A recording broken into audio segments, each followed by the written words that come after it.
સુરતમાં વરસાદની સ્થિતિને લઈને કલેક્ટરે નિવેદન આપ્યું છે। પલસાણા, મહુવા, કામરેજ તાલુકામાં ધોધમાર વરસાદ પડ્યો છે, જેને લઈને સુરત અને ગ્રામ્યમાં 4 એનડીઆરએફની ટીમોને તૈનાત કરવામાં આવી છે।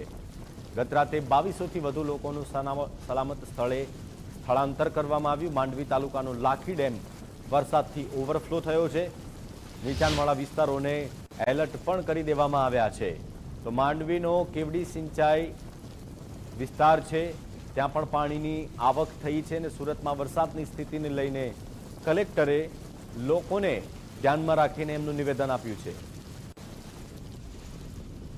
बारडोली, महुआ, पलसाना, कामरेज जैसे इत्यादि ओलपाड वगैरह तहसील में भी काफ़ी बारिश हुई है। सूरत सिटी में भी तकरीबन 1.5 से 2 इंच की बारिश सुबह 6 बजे से 10 बजे तक हुई है। अभी सिटी के अंदर बेदवड़ खाड़ी जो है वो डेंजर लेवल से ऊपर चल रही है। उसके अलावा की जो खाड़ी है वो उसका पानी है जो अभी उसके डेंजर लेवल से नीचे में है।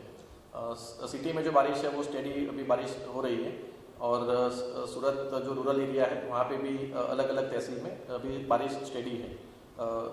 हम लोग सूरत में कुल एनडीआरएफ की 1 टीम और एसडीआरएफ की 3 टीम शहर में और एक रूरल एरिया में एक एसडीआरएफ की टीम अभी कल रात को सूरत शहर में तकरीबन 2200 से ज़्यादा लोगों को सेफ जगह पे उनका पहले ही स्थलांतर किया गया था।